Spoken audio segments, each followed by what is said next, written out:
இயக்குனர் மாரி செல்வராஜ் அவர்களை பேச அழைக்கிறோம். வாங்க சார், உங்களுடைய சக்ஸஸ் ஸ்டோரி கண்டினியூ ஆகுது. நீங்கள் சொன்ன மாதிரி மாமன்னனுடைய சக்ஸஸ் ஜேர்னிலேருந்து ஐ எம் சீயிங் திஸ். இன்னும் வெகு தூரம் நீங்கள் போக வேண்டியது இருக்குது சார். வாழை படத்துடைய சக்ஸஸ் பற்றி, வாழையுடைய வெற்றியை பற்றி ஒரு சில வார்த்தைகள்.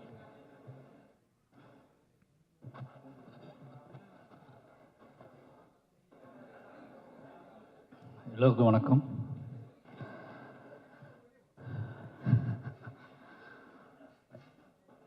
ரொம்ப நன்றி.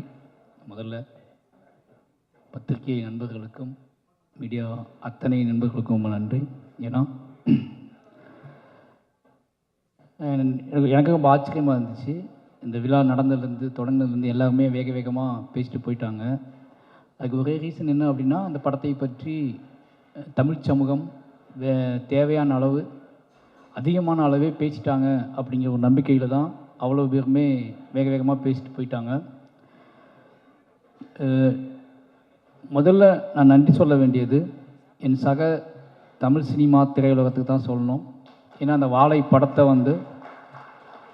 நான் படம் எடுத்து முடிச்சுட்டு இந்த படத்தை எப்படி ப்ரொமோட் பண்ண போகிறோம் அப்படின்னு யோசிச்சுட்டு இருக்கும்போது, சரி ஓகே, முதல்ல நம்ம இண்டஸ்ட்ரி காட்டுவோம்.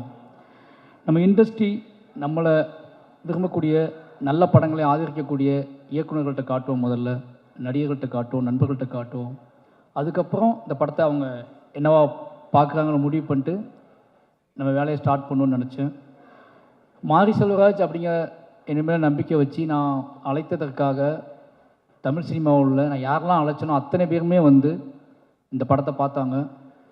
இந்த படம் பார்த்தது மட்டும் இல்லாமல் எப்படியாவது இந்த தமிழ் சமூகத்தை இந்த படம் பார்க்க வச்சிடணும் அப்படிங்கிறதுல அவங்க ரொம்ப குறியாக இருந்தாங்க. அது உண்மையிலேயே எனக்கு நினச்சி பார்க்கவே முடியாத ஒரு பெரிய வெற்றி. நான் நினச்சதை விட என்னோட சக இயக்குநர்களும் சக நடிகர்களும் என்னோட திரையுலகம் இந்த படத்தை கொண்டாடிய விதம் பெரிய நம்பிக்கை அளிச்சிருக்கு எனக்கு. இந்த வாழை படம் கொடுத்த மிகப்பெரிய வெற்றி அப்படின்னா, மாரி செல்வராஜ் அப்படிங்கிற ஒருத்தனை தமிழ் சினிமா எவ்வளோ நம்புது, அவனோட கதையை, அவனோட வேல்யூவை, அவனோட வாழ்க்கையை, அவனோட நிஜத்தை எவ்வளோ நம்புது அப்படிங்கிறத இந்த படத்தின் மூலமாக நான் தெரிஞ்சுக்கிட்டேன். இந்த படத்தை அத்தனை பேரும் அவங்க தான் கொண்டு போய் முதல்ல சேர்த்தாங்க. நிச்சயமாக அத்தனை ஒட்டுமொத்த திரையுலகத்துக்கும் நன்றி சொல்லிக்கிறேன். அதுக்கப்புறம் ஹாட் ஸ்டார் ரொம்ப சாதாரணமாக ஒரு நாள் எங்கேயோ ஃபங்க்ஷனில் பேசிகிட்டு இருக்கும்போது பிரதீப் சார்ட்டு நகன்ட்டையும் சும்மா பேசிகிட்டு இருக்கும்போது இப்படி ஒரு லைன் இருக்குது, நான் ஃபஸ்ட்டு பண்ண நினச்சேன், அதை இப்போ பண்ணலான்னு ஆசைப்பட்றேன் அப்படின்னு சொல்லி அப்படியே ஸ்டார்ட் பண்ணி அப்படியே ஆரம்பித்தது தான். வேறு எதுவுமே கேட்கல, மாரி செல்வராஜ் படம் பண்ணுறாரு அப்படின்னு விட்டாங்க. அன்னிலேருந்து இன்றைக்கி வரைக்கும் அவங்க முழு சப்போர்ட். இன்றைக்கி இந்த படம் மிகப்பெரிய வெற்றி அடைஞ்சது மட்டும் இல்லாமல் ஒரு பலமாக என் கூடவே இருக்கிறது இருக்குல்ல, முழுசாக ஒரு படைப்பாளியை நம்புறது இருக்குல்ல, எனக்கு கிடைச்ச எல்லா ப்ரொடியூசருமே அப்படிப்பட்ட ப்ரொடியூசர்ஸ் தான். நிச்சயமாக சொல்லணுன்னா வாழை இவ்வளோ நல்லா வந்ததுக்கு முதல் காரணமே நான் ஒர்க் பண்ண 4 ப்ரொடியூசர்ஸ். அது பரியர் பெருமாளை ரஞ்சித் ஒரு சுதந்திரம் கொடுத்தாரு. அதுக்கப்புறம் கர்ணனில் தானு சார் மிகப்பெரிய சுதந்திரத்தை கொடுத்தாரு. அதுக்கப்புறம் ரெட் ஜெயிண்ட், மாமன்னனில் எல்லாமே என்னோட படமாகவே வர்றதுக்கு காரணம் என்னோட தயாரிப்பாளர்களும் என்னோட நடிகர்களும் தான். அதுக்கப்புறம் வாழை, இதுக்கு ஒரு இதான். இது 4 படம் யோசிச்சு பார்த்தீங்கன்னா, மாரி செல்வராஜ்ங்கிற ஒருத்தன் தங்கு தடையில்லாமல் மக்கள்கிட்ட போய் சேர்றதுக்கு மெயின் ரீசன் நான் என்னை சூஸ் பண்ண தயாரிப்பாளர்களும் என்னோட நடிகர்களும் கதாநாயகர்களும் என்னோட மொத்த டீமும் தான். நான் என்னோட 4 ப்ரொடியூசருக்கும் நான் நன்றி சொல்லிக்கிறேன். முக்கியமான விஷயம், 4 பேர் கூட நான் படம் பண்ணிகிட்டு இருக்கேன் அடுத்து. அதான் முக்கியமான விஷயம். ஏன்னா அவன் நம்புகிறாங்க என்னைய. நிச்சயமாக அந்த நம்பிக்கைக்கு உண்மையாக இருப்பேன்னு நம்புகிறேன். அதுக்கப்புறம் மாஸ்டர் சொல்லி ஆகணும். மறுபடியும் எல்லா இன்டர்வியூலும் சொல்லிட்டே இருக்கா, என்னை ஏன் சூஸ் பண்ணான்னு தெரிலன்ட்டு. எப்படி சொல்கிறது மாஸ்டர், கரெக்டாக உண்மையாக சொல்லிடலாம் அப்படின்னா, மாஸ்டர் ஆக்ஷன் ஃபைட் பண்ணுவார். என் படத்தில் நான் பெருசாக வேல்யூ கொடுக்க மாட்டேன் ஃபைட்டுக்கு. அந்த ஃபைட்டுக்குள்ளே சீன் வச்சுருப்பேன். அது அவர் ரொம்ப டிஸ்டர்பன் பண்ணும். அவர் ஏதாவது யோசிச்சா நான் அதை சீனாக மாற்றி கன்வெர்ட் பண்ணிவிடுவேன். எல்லா ஃபைட் சீக்வன்ஸையும் நான் சீனாக மாற்றுவேன். எனக்கு எமோஷ்னல் ட்ராமா முக்கியம்னு சொல்லுவேன். அதை ஒரு மாஸ்டர் புரிஞ்சுக்கிட்டு அதுக்கான ஸ்பேஸை கொடுத்துட்டே இருப்பார். அது இப்படியே போயிட்டே இருந்துச்சு. இப்படிலாம் ஃபைட் மாஸ்டர்ஸ் இருக்காங்கன்னு போயிட்டே இருந்துச்சு. சும்மா அவர் தனியாக இருக்கும்போது என்ன சொல்கிறது, ஜாலியாக இருக்கும்போது குழந்தையாக மாறிடுவார். பயங்கர சமாளிக்கவே முடியாது. இவானை விட மோசமாகிடுவார், என் பையனோட மோசமாகிடுவார். அப்புறம் தான் அந்த ஆள்கிட்ட ஏதோ உண்மை இருக்குது, மாஸ்டர் கிடையாது, ஃபைட் மாஸ்டர் கிடையாது. ஒரு நாள் ஒன்று சொன்னார், நான் படம் எடுப்பேன், என் படத்தில் சண்டையே இருக்காது, இது போதும் எனக்கு. ஒரு மாஸ்டர் நான் படம் எடுப்பேன், அதில் சண்டையே இருக்கான்னு சொல்கிறாருல, அப்போ அந்த ஆளை நம்பலாம் அப்படின்னு முடிவு பண்ணிக்கிட்டேன். நம்மளுக்கு அப்புறம் தான் நான் வாழை காமிச்சேன். வாழை படம் பார்த்துட்டு அவர் அடுத்த செகண்டே வந்து ஒரு 1 hour எதுவுமே பேசலை, அப்படியே அமைதியாக இருந்தார். நான் வாங்கிக்கிறேன் அப்படின்னு, நானும் கூட சேர்ந்து பண்ணுறேன் அப்படின்னாரு. சரின்னு சொல்லிட்டு அன்றைக்கி ஸ்டார்ட் பண்ண நம்பிக்கை தான் இன்றைக்கி வரைக்கும். என்ன பண்ணுறீங்கன்னு எதுவுமே கேட்கல, ஆன் தி வேல போயிட்டே இருக்க. 2 பேத்துக்குள்ள அண்டர்ஸ்டாண்டிங் ட்ராவல் ஆகுது. நிச்சயமாக ஒரு நல்ல படம் மட்டும்தான் நமக்கு நிறைய நம்பிக்கைகளை, நிறைய நண்பர்களை ஏற்படுத்தி கொடுக்குது அப்படிங்கிற ஒரு பெரிய சந்தோஷம். ஒரு இந்த வாழை வந்து இது வரைக்கும் நல்ல மாஸ்டராக எனக்கு இருந்த மாஸ்டர், ஒரு நல்ல நண்பனா, ஒரு நல்ல அண்ணனா தம்பியான்னு தெரியல, அவருக்கு முடி நிறைக்கல எனக்கு நினச்சிருக்கு. அதனால் நல்ல நண்பன் தான், நல்ல நண்பனுக்கு கிடச்சிருக்கு. ரொம்ப நன்றி மாஸ்டர். அதுக்கப்புறம் ரெட் ஜெயிண்ட்டு, நீங்கள் நான் என்ன தைரியத்தில் வந்து இந்த படத்தை நான் ரிலீஸ் பண்ணுறேன்னு சொன்னேன் அப்படின்னா, ரெட் ஜெயிண்ட் இருக்காங்க பார்த்துக்குவாங்க அப்படின்னு சொல்லிட்டு தான். ஏன்னா மாமன்னன் பண்ணும்போதே நான் சொல்லிட்டேன், என்ன படம் எடுத்து வந்தாலும் வந்துக்குவான்னு சொல்லிட்டு. அதே மாதிரி அதை புரிஞ்சுக்கிட்டு வாழையை எடுத்துகிட்டு போனேன். ரொம்ப பயமாக தான் இருந்துச்சு. ஏன்னா அந்த biggest main stream production company அது. அதுவும் பிக்கஸ்ட் மெயின் ஸ்ட்ரீமாகவே ஒரு படத்தை ஒரு படத்தோட வெற்றியை படம் பார்த்துட்டு இருக்க 15 நிமிஷத்துக்கு சொல்லக்கூடிய ஆள் வந்து செண்பகமூர்த்தி சார். அவர் படம் பார்த்துட்டு வெளியே வந்து படம் ஃபுல்லாக பார்த்துட்டார். அதான் பெரிய விஷயம். படம் ஃபுல்லாக பார்த்து அப்போ வந்து பெருசாக ஃபைனல் சவுண்டு கிவுண்ட்லாம் எதுவுமே இல்லை, கொஞ்சம் அப்படி பார்த்தார். பார்த்து முடிச்சுட்டு, சார் நல்ல படம் சார், உங்களுக்கு நல்ல பேர் கிடைக்கும் சார், எப்படி கலெக்ட் பண்ணணும்லாம் எனக்கு தெரில அப்படின்னாரு. அது எனக்கு போதும், எனக்கு நல்ல பேர் கிடைக்கும்னு சொன்னார்ல, அது எனக்கு போதும்னு தோணுச்சு. அதுக்கப்புறம் கொஞ்ச நாள் கழித்து சொன்னார், சார் நீங்களே ரிலீஸ் பண்ணிவிடுங்க சார், பயப்படாதீங்க, நீங்களே பண்ணிவிடுங்க, உங்கள் ப்ரொடக்ஷன்லேயே பண்ணிவிடுங்க, நான் டிஸ்ட்ரிபியூட் பண்ணி தந்துடுறேன். என்ன ஏதாவது ஒரு படம் ஓடலாம் கூட பயப்படாதீங்க, ஒரு நல்ல பேர், உங்களுக்கு சம்பளம் கம்மின்னு நினச்சிக்கோங்க, ஆனால் நீங்கள் தான் பண்ணணும், உங்கள் பேரில் பண்ணணுன்னு சொன்னார். ரொம்ப நன்றி சார், நீங்கள் அந்த உங்களுக்கு ஒரு பேர் கிடைக்கும் நீங்கள் பண்ணுங்கன்னு சொன்னது இருக்குல்ல.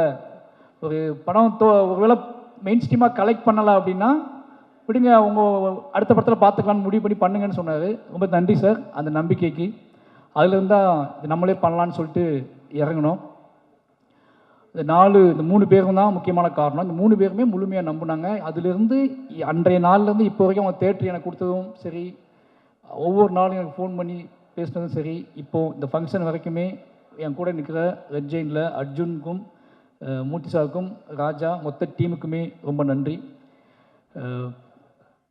அதுக்கப்புறம் என்னோடய டீம், என்னுடைய மொத்த டீம், என்னோடய எடிட்டர், கேமராமேன், ஆர்ட் டைரக்டர், இவங்கெல்லாம் தொடர்ந்து என் கூடவே இருக்கா அப்படின்னால அவங்களை பற்றி எதுவும் பேச அவசியம் இல்லை.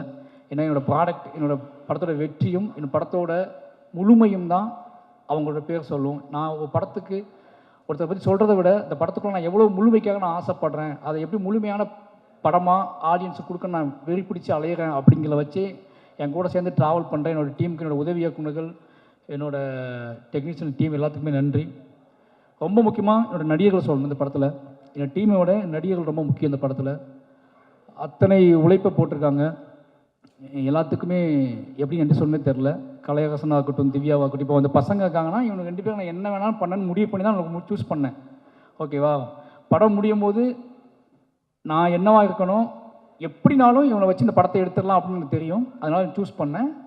இவங்களை என்ன பண்ண வைக்க முடியும்னு எனக்கு தெரியும். ஆனால் கலையரசன், திவ்யா, ஜானகி அம்மா இவங்கெல்லாம் வந்து பத்மனு,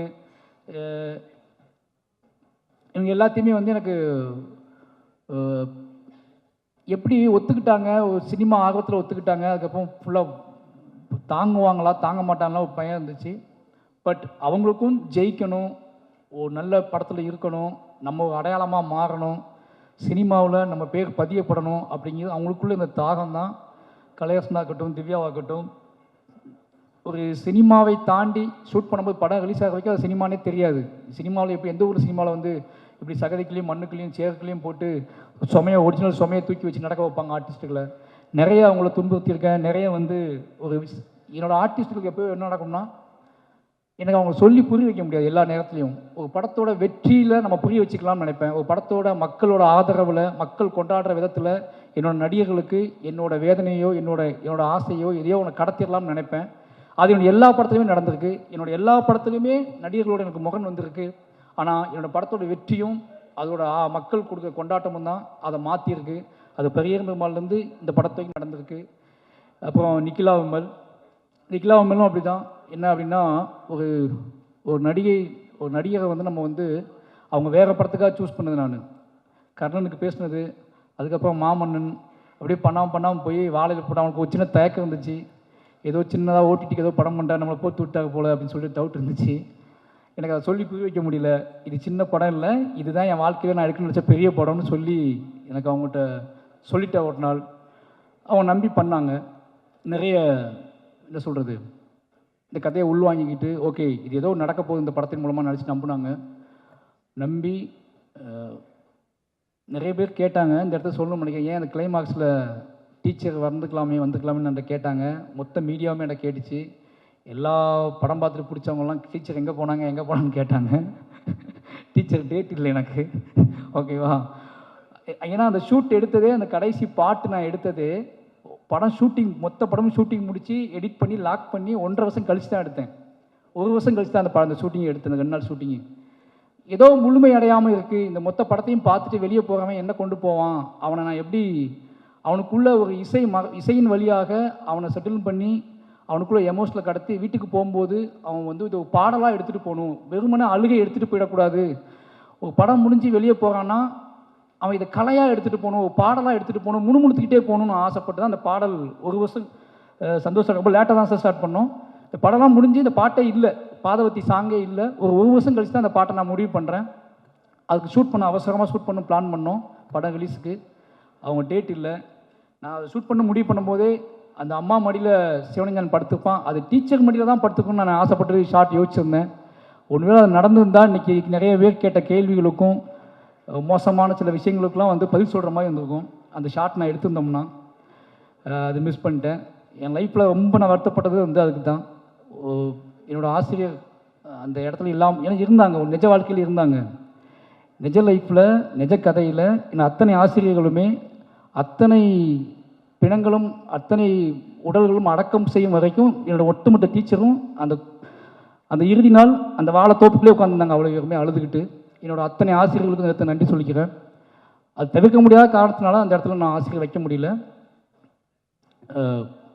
ரொம்ப நன்றி. அதுக்கப்புறம் என்னோட ஊர் மக்கள், ஒவ்வொரு படத்தையும் நான் சொல்லிகிட்டே இருக்கேன், நான் படம் பண்ணுறதே என் ஊருக்காக தான் பண்ணுறேன், என் ஊர் மக்களை அங்கேருந்து வெளியே கொண்டு வரது தான் பண்ணுறேன். அவங்க இன்றைக்கி என்னோட எல்லா மேடையிலையும் என் ஊர் மக்கள் கொண்டாடப்படுறதும் அவங்க எல்லா படத்துலையும் சீல்டு வாங்குறதை விட ஒரு சந்தோஷம் என்ன இருக்குது எனக்கு. இது ஒரு மிகப்பெரிய சந்தோஷம் எனக்கு. யோசிச்சுப்பாங்க, பெரியரும் பெருமாள் அங்கே தான் பண்ணேன், கர்ணன் அங்கே தான் பண்ணேன், மாமன்னன் அங்கே தான் பண்ணேன், வாழை அங்கே தான் பண்ணேன், இப்போ பண்ணிட்டு இருக்க பைசன் அங்கே தான் பண்ணிக்கிட்டு இருக்கேன். அவ்வளோ கதைகள் இருக்குது. ஏன்டா இவன் அங்கேயே போகிறான்னா அவ்வளோ கதைகள் இருக்குது. அந்த கதைகளை அவங்க எனக்காக சப்போர்ட் பண்ணுறாங்க. ரொம்ப சிம்பிள், ரொம்ப நாங்கள் பெருசாலாம் பிளான் பண்ணுறதில்ல. ரொம்ப எளிமையான உண்மை எங்ககிட்ட இருக்குது. அந்த எளிமையான உண்மையை கலையாக்குவதற்கு கஷ்டப்படுறேன். அந்த எளிமையான உண்மையை கொண்டு வைக்கிறேன். நான் எடுக்கிற வரைக்கும் ரொம்ப சிம்பிளாக தான் எடுப்பேன். ஒரு எளிமையான உண்மை தமிழ் சமூகத்தை எந்த அளவுக்கு டிஸ்டர்ப் பண்ணுது அப்படிங்கிறத நான் படம் ரிலீஸ் ஆனதுக்கு அப்புறம் தான் புரிஞ்சுக்கிறேன். அப்போ இங்கே வலியதை விட எளியவைகளுக்கு வந்து மிகப்பெரிய வேல்யூ இருக்குது அப்படிங்கிறத நான் வந்து ஒவ்வொரு படத்திலும் தான் புரிஞ்சுக்கிறேன். அப்படி எளிமையான கதைகளை எனக்கு கொடுத்துக்கிட்டே இருக்கக்கூடிய என்னோடய ஒட்டுமொத்த மக்களுக்கு, என்னோடய கிராம மக்களுக்கு, புளியங்குளம் மக்களுக்கும், பக்கத்தில் உள்ள கொங்காயக்குறிச்சி, கருங்குளம் எல்லா மக்களுக்குமே நன்றி சொல்லிக்கிறேன். என்னோடய எல்லா படைப்பிலும் அவங்க இருப்பாங்க. அவங்க தான் நாங்கள் தான் அவங்க. அதனால் ஒட்டுமொத்த மக்களுக்கும் நன்றி சொல்லிக்கிறேன். அதுக்கப்புறம் என்னோடய குடும்பம், என்னோடய குடும்பத்தை பற்றி முக்கியமாக சொல்லி ஆகணும். அதுக்கு முன்னாடி சந்தோஷ் நாராயணன் சார் ரொம்ப ஸ்பெஷல். எனக்கு இதயம் காமிக்கிற அளவுக்கு ஸ்பெஷல் ஒரு விஷயம் தான். என்ன அப்படின்னா, இப்போ மாமன்னன் ரகுமான் சார்ட்ட போயிட்டேன். அப்போது வாழை பண்ணப்போ அடுத்து வாழை நான் தான் பண்ணும், ரகுமான் சார்ட்ட அனௌன்ஸ் பண்ணதுக்கப்புறம் வாழை நான் தான் பண்ணுன்னு அடம்பிடிச்சி, இப்போ ரகுமான் சார்ட்ட போயிட்டேன்னா கோவம் வரும்ல, அந்த கோவம் இல்லாமல் சூப்பர் மாதிரி நீங்கள் ரகுமான் சார்ட்ட போய் கற்றுக்கோங்க, ரகுமான் சார்ட்ட நீங்கள் ஒர்க் பண்ணணும் ஒரு படம், அதுமாதிரி ராஜா சார்ட்டையும் ஒரு படம் ஒர்க் பண்ணணும்னு சொன்னார். ரொம்ப நன்றி சார். அதுக்கப்புறம் வாழை பண்ணால் நான் தான் பண்ணுவேன், அதை மட்டும் நான் யாருக்கும் விட்டு கொடுக்க மாட்டேன் அப்படின்னு இந்த கதை சொல்ல நாள்லேருந்தே என் கூடவே ட்ராவல் பண்ணார். இந்த படம் நான் எப்பவும் சொல்லுவேன், என்னோடய படம் பெருசாக தெரிவதற்கும், என்னோடய படம் எமோஷனலாக தெரிவதற்கும், என்னோடய படம் ரொம்ப பியூராக தெரிவதற்கும் அது சந்தோஷ் நாயோட மியூசிக் ஒரு முக்கியமான காரணமாக இருக்கும்னு நினைப்பேன்.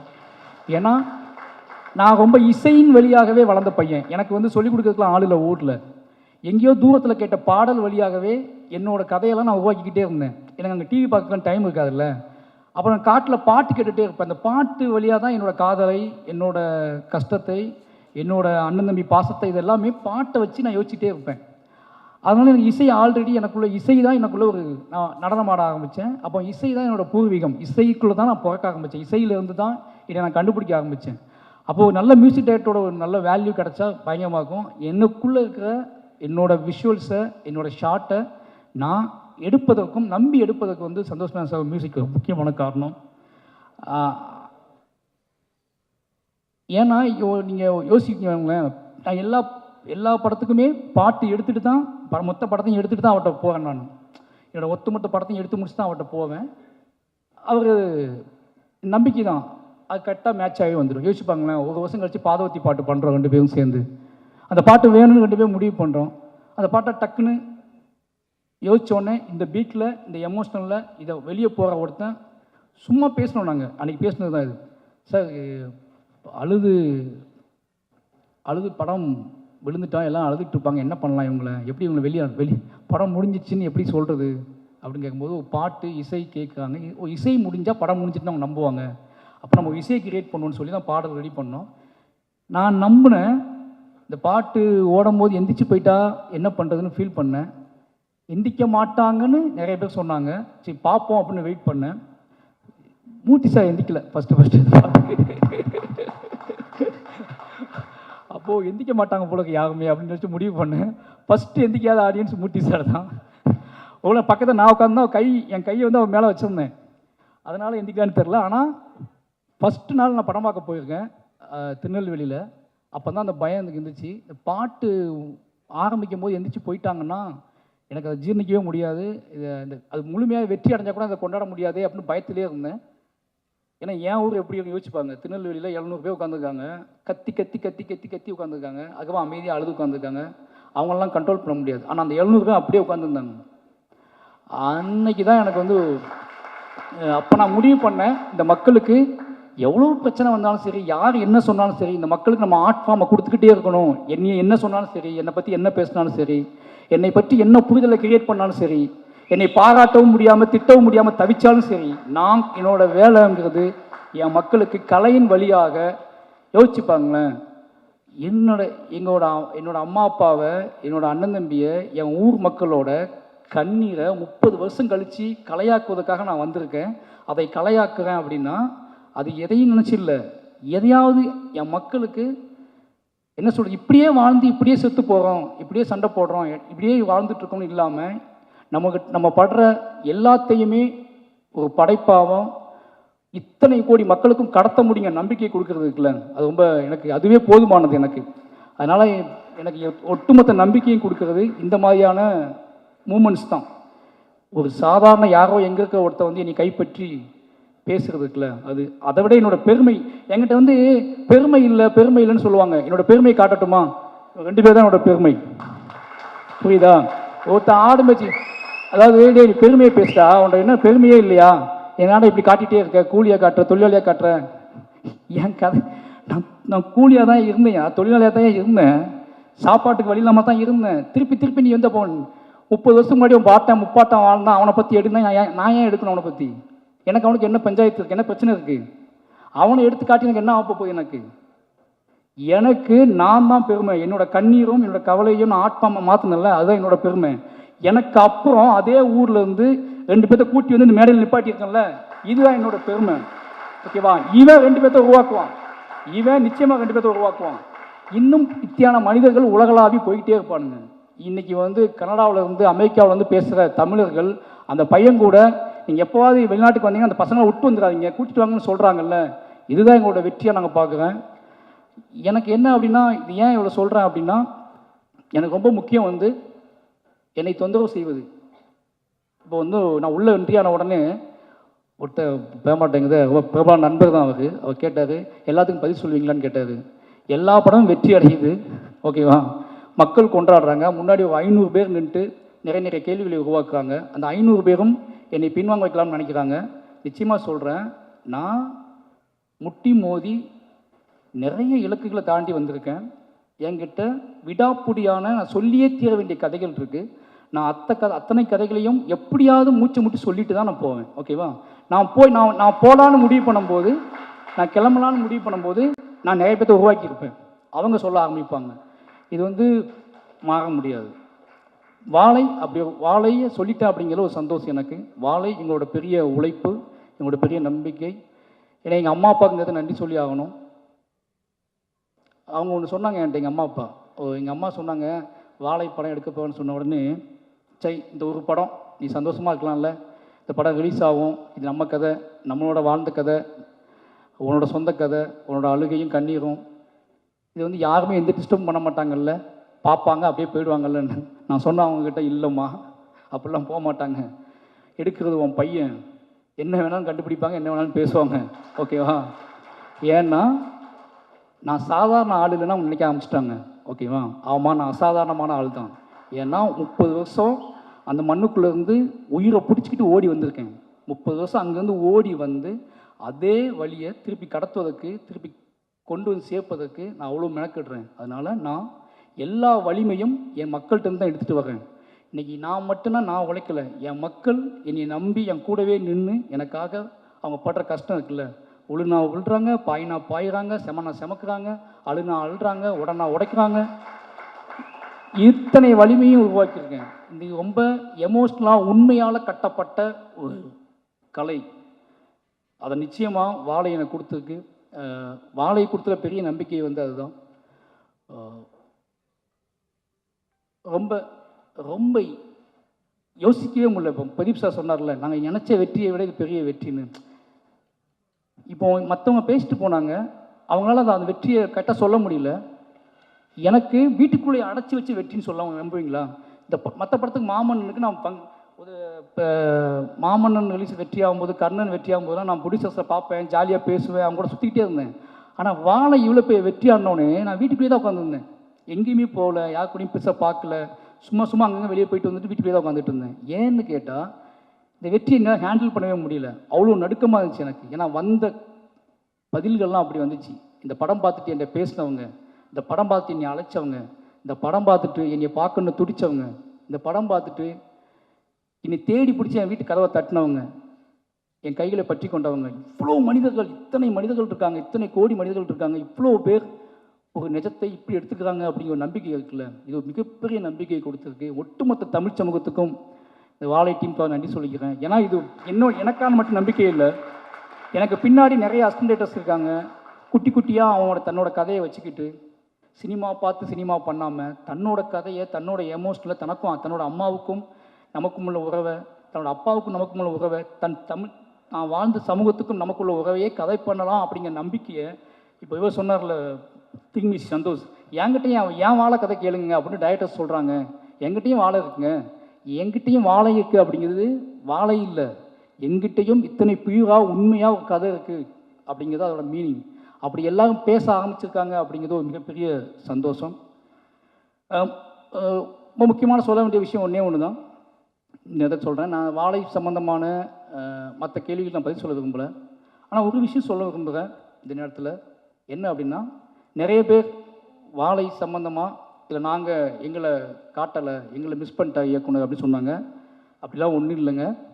இந்த படம் எனக்கும் அந்த நாளுக்குமான கதை. சின்ன வயசில் எனக்கும் அந்த பர்டிகுலர் டே எனக்கும் எங்கள் அம்மாவுக்குமான கதையாக தான் அந்த படத்தை நான் சூஸ் பண்ணேன். எனக்கு அங்கே நடந்த சம்பவம் தெரியாது, நாங்கள் ஓடலை, நாங்கள் குதிக்கலை.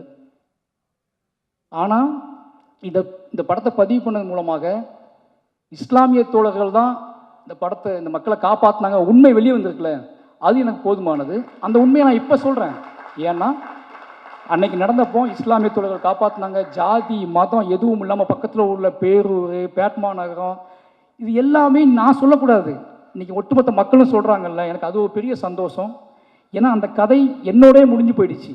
அது இன்னொரு கதை, காப்பாற்றியவர்களும் தப்பித்தவர்களும் சொல்லக்கூடிய கதை நம்ம என்னால் கேட்கவே முடியாது, உங்களால் கேட்கவே முடியாது. இதையே உங்களால் தாங்கிக்க முடியல. என்னோட எமோஷனில் மட்டுமே நான் ஒரு கதையாக படம் பண்ணியிருக்கேன். எனக்கும் எங்கள் அம்மாவுக்குமான உறவை மட்டும் நான் படம் பண்ணியிருக்கேன். அதையே நீங்கள் உங்களால் தாங்க முடியாமல் அவ்வளோ வெடிச்சிட்டிங்க நீங்கள் எல்லாருமே.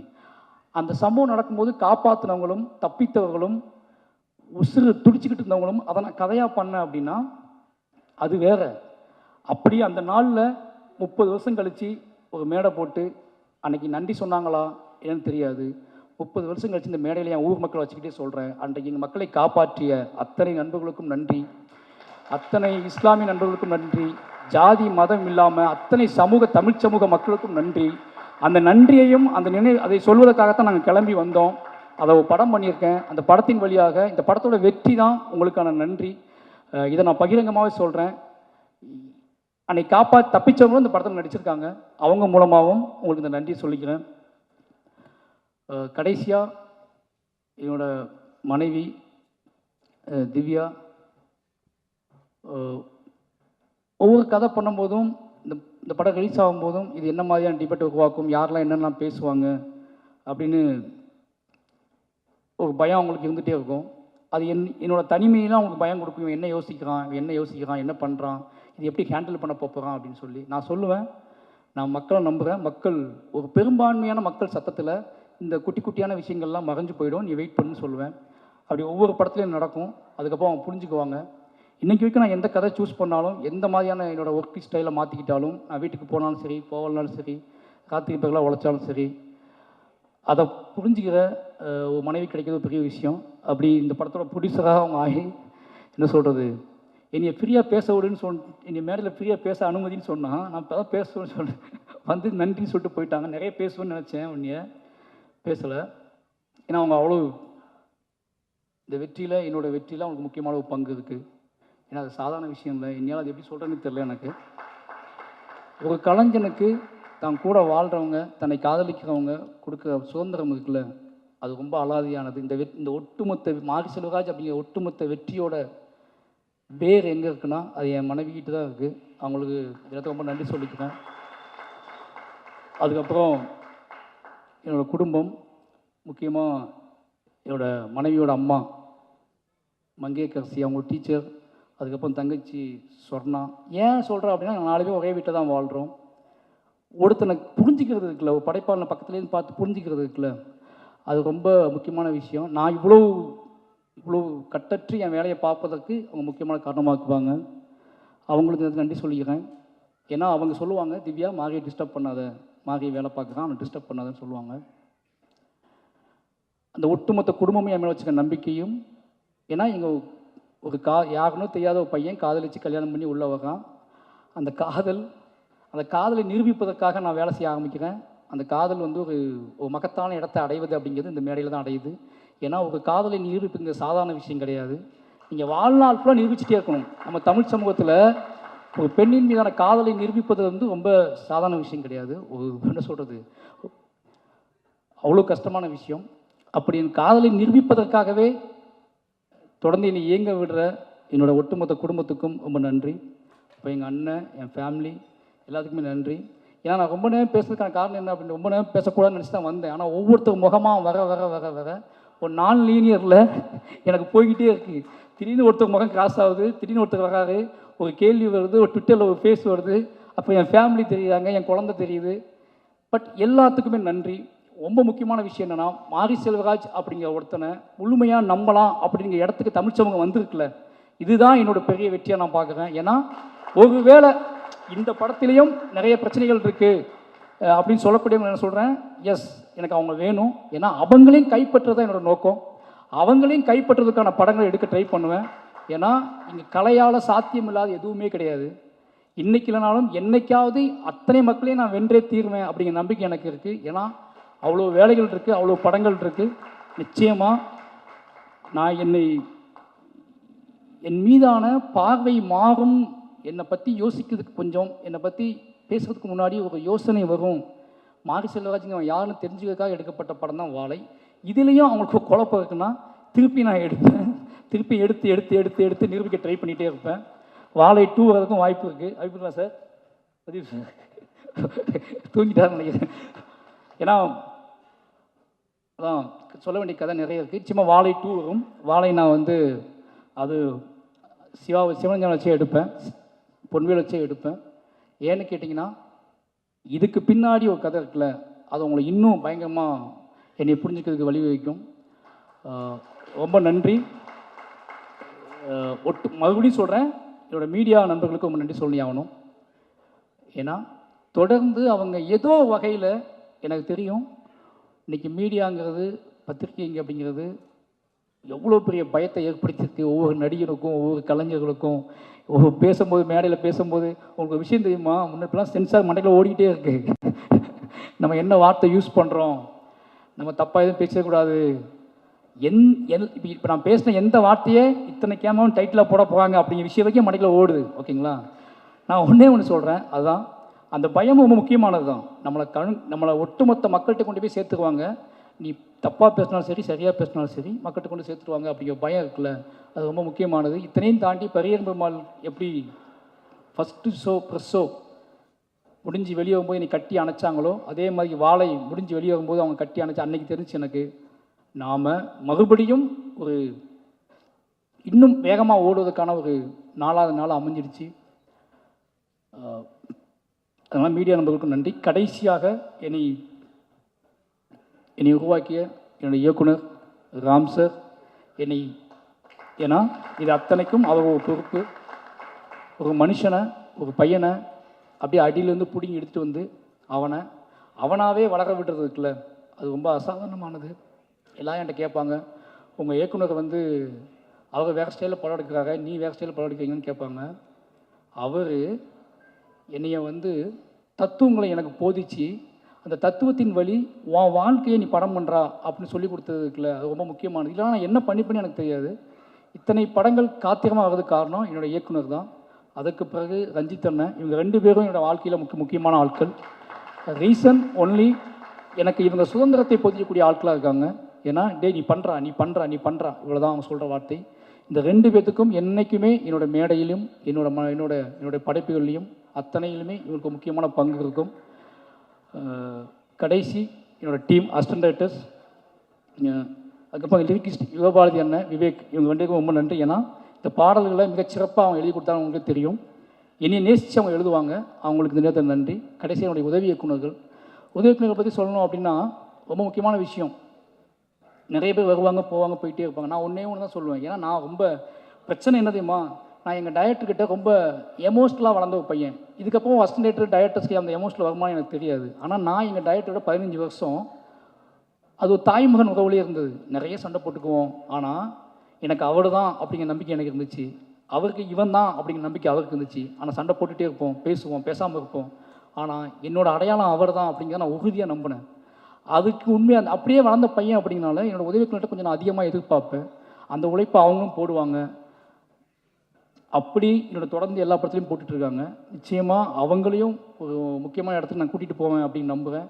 இந்த நேரத்தில் என்னோடய யாராவது விட்டுருந்தா மன்னிச்சுக்கோங்க. உங்களோட அத்தனை பேர் உழைப்புக்கும் நன்றி, நண்பர்களுக்கும் நன்றி. எல்லாருமே வாழை ஆரம்பித்த நாள்லேருந்து வாழை ஜெயிச்சே ஆகணும்னு நம்பினாங்க, வாழையை முக்கியமான படமாக்கும் நம்பினாங்க. அத்தனை மாரி செல்வராஜ் மீது அத்தனை நம்பிக்கை வைத்த அத்தனைக்கும் நன்றி. என்னோடய நடிகர்களுக்கு மறுபடியும் நன்றி சொல்கிறேன். முக்கியமாக ஜானகி அம்மா நான் சொல்லி ஆகணும். கரெக்டாக ஞாபகம் வந்துருச்சு எனக்கு, சாரிம்மா. என்னென்னா ஒரு முக்கியமான விஷயம், ஜானகி அம்மா அந்த படத்தில் முதல்ல நடிக்கலை. 10 நாள் 5 நாள் ஷூட் பண்ணிவிட்டு அம்மா கேரக்டர் வச்சு வேற ஒரு நடிகர் நடித்தாங்க. எனக்கு என்ன பண்ணே தெரில, எங்கள் அம்மா கண்ணுக்கே வரல. என்னடா நடக்குது இப்படி ஷூட்டிங் ஸ்பாட் நடந்ததே கிடையாது. எனக்கு பைத்தியம் பிடிச்ச மாதிரி ஆகிட்டேன். நான் 4 நாள் ஃபுட்டேஜ் எடுத்து வச்சு ஓன் ப்ரொடக்ஷன் வேறு. என்னடா மற்ற ப்ரொடக்ஷன்லாம் ஒழுங்காக வேலை பார்த்தோம், சொந்தமாக படம் எடுக்கிறோம், முட்டாத்தனமாக ஏதோ வேலை பார்த்துட்டோமா, என்ன நடக்குது? ஃபுட்டேஜ் 4 நாள் எடுத்துட்டேன். அப்போ இதுக்கப்புறம் யாரையும் கூப்பிட்டு காய் சமைப்பீங்களா, இது பண்ணுவீங்களா, அது பண்ணுவீங்களான்னு கேட்டு ஒரு நடிகரை கூப்பிட்டு கொண்டு வர முடியாது.